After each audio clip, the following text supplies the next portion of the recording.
Yun, nung mga nakaraan mga kaibon, abay marami na tayo napunta mga aviary ha.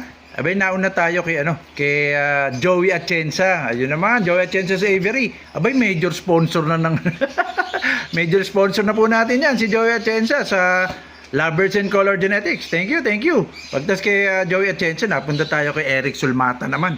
Abay ang gaganda ng mga aviary ng mga ito ha. Meron pang aircon si Eric Sulmata. Kakatuwa. At pero yung aircon niya, papalala ko lang, tuwing tanghali lang kasi summer nung kalakasan nun eh. At tapos napunta tayo sa Batangas, sa San Jose, kay Caromi de la Cruz naman. Nakita nyo, ang tawag niya sa munting ibunan eh, parang 100 kgs, mahigit yata yun. And then napunta tayo sa Nueva Ecija, sa Cabanatuan, kay Maing Oxalon sa Maldita sa Avery, mga kaibon, ng Nelbe. Nueva Ecija, legendary birds enthusiast ha.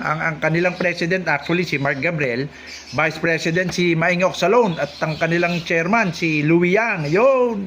Pagkatapos yun, napunta tayo kay RSB Cha sa San Rafael, Bulacan. Abay, medyo dalawang malalaking kwarto yun. Nang ibunan. Abay, nakakatuwa.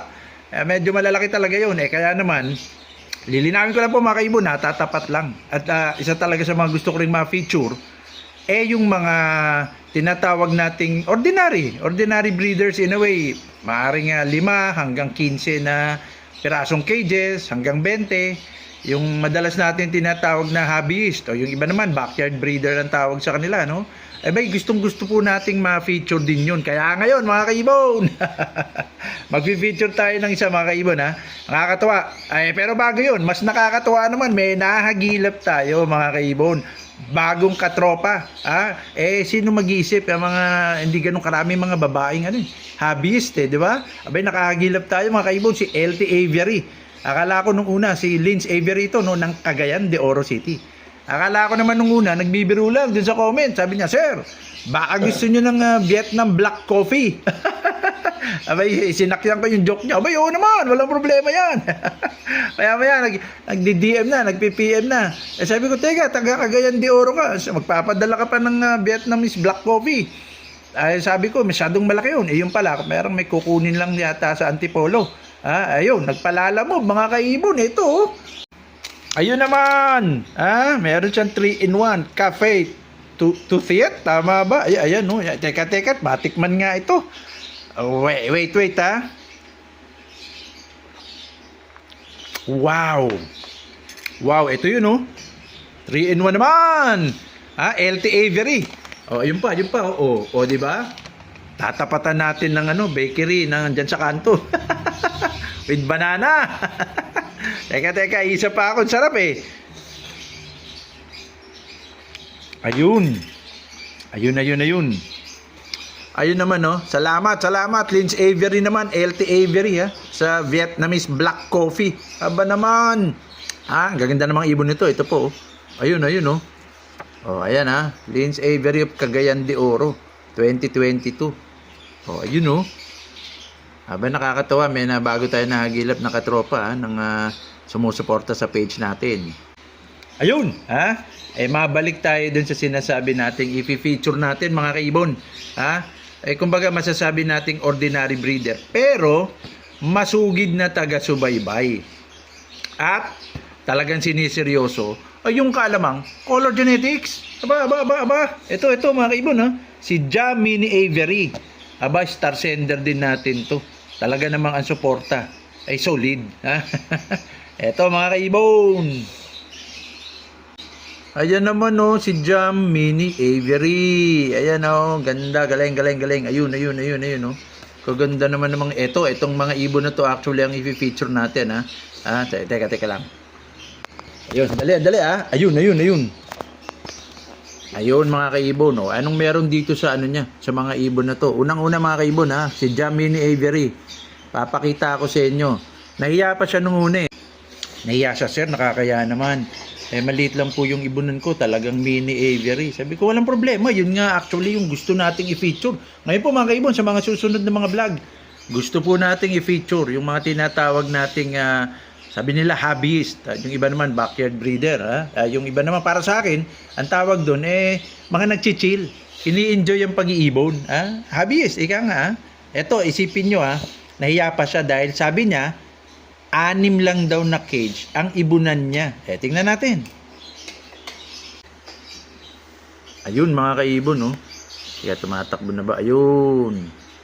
Ilan nga ba yan? 1, 2, 3, 4, 5, 6 nga mga kaibon. Ayan, no? O, kita nyo, ha? Jam Mini Aviary. Ha? 6 po ang mga cages niya. O, tingnan nyo mabuti. O, di ba nakakatuwa? 6, ha? Libangan nag-chill, nag-i-enjoy di ba? Kumbaga hobbyist. Ngayon, anong nakakatuwa? Sineryoso nyo po yung kaalamang color genetics bukod sa panayang send ng mga stars nito, kumbaga, nagtatanong, nagka-clarify, minsan nag-PPM. Abay, nakakatuwa, ang dami na palang natutunan. Kaya nagulat ako nung lumabas yung ganitong yung ganitong paanak niya. Kaya lang kakatuwa Ito. Tungkol po ito nung sa mga krimino at mga B1, B2. Ito yung natuwa kong nailabas na niya na sabi ko, uy, okay to Ayawn. Ayan mga kaibon, tingnan yung mabuti. Isang clutch yan Teka, ano ba magandang kuha? Ayun makikita yung pagka-pinkish Teka lang hindi masyadong nasa iPad lang kasi ito kitang-kita rin po yung pagka-pink nito, pero ito medyo pinkish talaga Ayan Ayun. So kumakuha na maganda. Ayun. Yan. Ano po magulang nito mga kaibon? Tingnan nyo Ito parang Deck Ino. Opaline po lahat yan. Pero ang magulang, ito naman.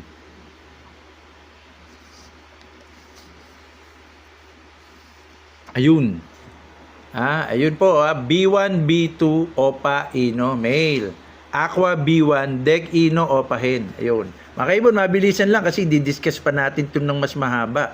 Ang Deck Ino or Decino, pinagtabi niya tama po yan. Kasi po, alil din po yan mga kaibon. Ayun, nasingit yung alil genes parang Aqua B1 at B2. Ang mga alil genes naman po, Deck, Ino at Pastel. Pastel, parang pastel chicken. Pastel, ayun. Pastel, Dark Eyed Clear at Ino. Alil genes din po sila mga kaibon Okay, ngayon, nung nakita ko ito mga kaibon, etong kanyang magulang, oo nga, pwede nga maglabas. Kasi ito, di ba? Alil Pwede maglabas ng Aqua B1, magko-combine doon. Pwede maglabas ng Aqua B2. At dahil parehong OPA, lahat naman ng iaanak niyan, mapababae at lalaki, OPA na. So, okay tayo doon, no? At pwede maglabas ng ulitin, pwede maglabas ng Aqua B1 at Aqua B2. Okay? Tapos, pwede maglabas ng Aqua B1 or Aqua B2 na Aqua Ino. Kasi, Deck Ino, magko-combine dyan, Pwede rin maglabas ng Aqua B1 or Aqua B2 na Deck.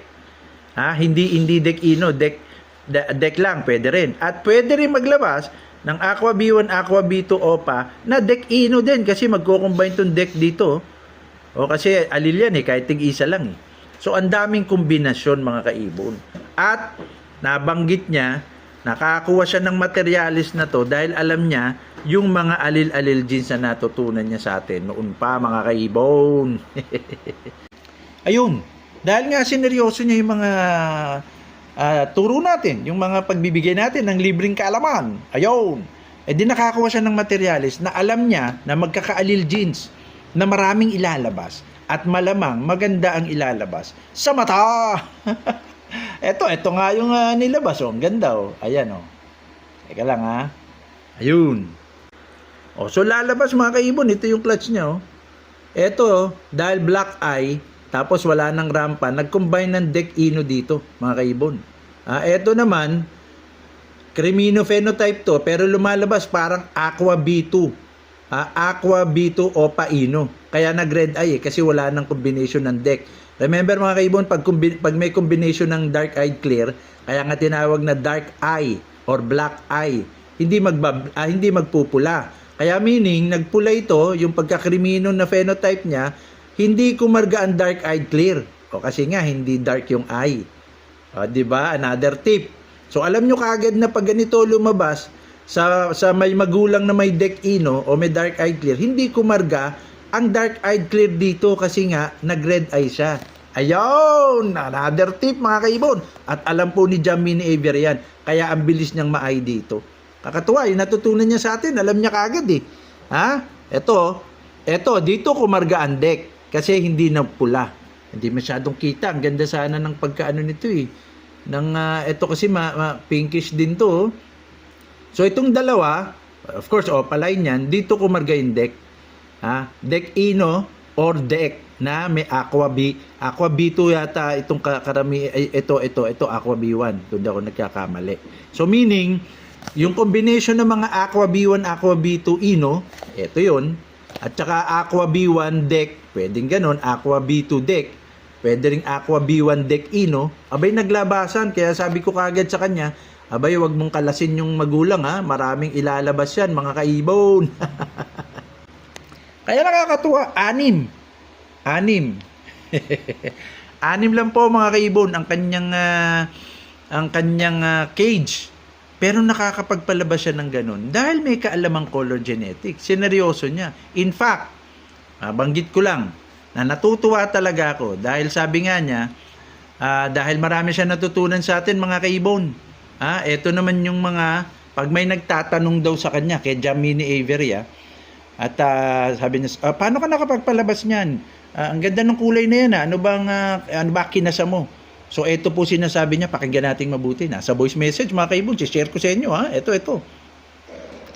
Yes, sir. Totoo yun. Malaki yung natulong sa akin nung nag-umpisa akong mag-watch ng mga vlogs ninyo. Naiayos ko po yung selective breeding na tinuturo ninyo para hindi na ako magbabayad ng malaking tuition. Ngayon, natulong ko na lang din po dun sa mga ibang nag-uumpisa, lalo na hindi naman din po biro yung presyo ng mga ibon, lalo na quality. Ginagawa ko, pag may nagtatanong, either isend ko yung mga video nyo o ibibigay ko sa kanila yung link or yung pangalan ng inyong vlogs para makakuha sila ng information, ng mga accurate information para hindi sila matuition na malaki tulad ko. Ayun! Di ba mga kaibon? Ang galing. Star sender na nga ito mga kaibon. Naisip niya pa tuwing may magtatanong sa kanya, katropa man o hindi, pinapasa niya kagad yung mga videos natin. O kung hindi naman, kaya binibigay niya yung link. Kaya nga po doon ko nakakuha yung idea mga kaibon, nakakatuwa ito. Kaya ito ang nakita ko mga kaibon sa sinabi niyang yun. Ayun mga kaibon naman. Pay it forward. Ayun, nakakatuwa ang ginawa ni Jamini Avery. Star sender na nga, pay it forward pa. Ano ba ibig sabihin ng pay it forward? Alam naman 'to ng karamihan, no? Pero sa mga mga kaibon, ang pay it forward is yung tipong may natulungan kang tao. Marami kang natulungan, kunwari, maraming nakinabang sa'yo. Instead na ibalik sa'yo, although si Jamini Avery binabalik sa akin dahil mayat maya nagsisend ng stars yun, pinipay it forward niya. Forward, hindi ibig sabihin hindi niya ibinalik sa akin. Backward kasi, di ba? Teka, marami akong natutunan kay Sir Jameson Yereban ng Lovebirds and Color Genetics. Buti pa, magpadala ako ng mga stars, ibabalik ko sa kanya yung pasasalamat ko. O kaya naman, nakakatuwa, di ba? Si Linz Avery, Vietnamese black coffee naman ang katapat natin, di ba? Nakakatuwa yun, tanggap na tanggap ko yun. Bukas ang loob kong tumanggap ng mga pay it backward. Pero napakalaking tulong po mga kaibon. If you pay it forward. Meron na po tayong 11,000 followers sa 11,000 followers na yun mga kaibon, imagine ninyo kahit 20% lang nun mga kaibon. Kahit 20% lang nun ang magpe-pay it forward. Ibig sabihin, yung mga natutunan nyo po sa atin, mga kaibon, natutunan nyo sa vlog natin, ipasa nyo po sa mga katropa nyo. Ituro nyo po sa mga kaibon nyo, mga kaibon. Parang ganito po yung pay it forward kaya nakakatuwa. Ito. Ayan, di ba? Pay it forward mga kaibon, pay it forward. Paano ba? Ito po, dito sabihin natin sa mga vlogs natin nagsimula, no? Ito po si Jameson Yereban, Tatlo, kahit tatlo lang po yung natuto. Kunwari lang po, kunwari tatlo yung natuto sa mga vlog natin. Ayan po, tatlo. How do you pay it forward? Kayo po, bilang natuto, kahit dalawa lang po ang hinihiling ko. Ang hinihiling kong pabor, kahit dalawa lang nakatropa nyo ang turuan nyo rin. I-mentor nyo. Dalawa lang ang hinihingi ko sa inyo, i-mentor nyo. Kung ano natutunan nyo sa akin, yun naman ang ituturo nyo kahit dalawa lang. Ganon din ang hihilingin nyo sa natuto sa inyo. Di ba? Isipin nyo, dalawa ang tuturuan niya, dalawa ang tuturuan din niya. Tigalawa nga lang, hindi na kailangan tiglilima eh. Di ba? Tigalawa lang mga kaibon. Di ba? Yung dalawa na yan, magdadalawa uli yan dito. Nako. Di ba? And before you know it, exponential na po ang effect. Ibig sabihin, baka wala pa pong Pasko or bago magpasko. Baka 50% na po ng buong Pilipinas na mga Pinoy breeders matuto ng basics and fundamentals. Kasi po exponential yan mga kaibon nyo. Dala-dalawa lang yan. Paano kung 3 o 5 turuan nyo? At dun sa 5 naturuan nyo, 3 ang tuturuan or 5, diba? So, exponential yan. Dadami ng dadami yan. Yun po ang ibig sabihin ng pay it forward. Ayun. Pay it forward. Kaya naman mga kaibon, tuwan-tuwa tayo. Sana po, pay it forward. Ngayon, mag-ano tayo? Joke lang to, no? Pag hindi nyo pinay it forward, kunwari medyo pangalan to, pangiliti. Kung medyo parang ayaw nyo magturo or parang hindi nyo hilig magturo. Kaya hindi na pay it forward. Pay it backward ko kayo. Paano pay it backward mga kaibon? I-request ko ay mag-send kayo ng stars. 1 star every vlog. Isa lang, isang star lang every vlog naman ang i-request ko sa inyo. Piso lang yun. Piso lang yung isang star. Isipin nyo, magbablog ako araw-araw. Di 365 days, meron akong 365 stars bawat sa inyo. Kung di kayo mag-pay it forward, i-pay it backward nyo. Joke. Joke lang mga kaibon. Pero kung siseryosohin nyo, di okay lang. Salamat po, salamat. Okay mga kaibon Mga backyard breeder na tinatawag, ordinary breeder, hobbyist, nagchichill lang. Yan po ang gusto kong i-feature sa mga sunod-sunod na pupuntahan natin. Or kahit hindi na po ako magpunta sa inyo, may tanong kayo, na-clarify natin, gustong-gusto natin, i-feature po natin yung mga 10, 15, kung ilan lang yan.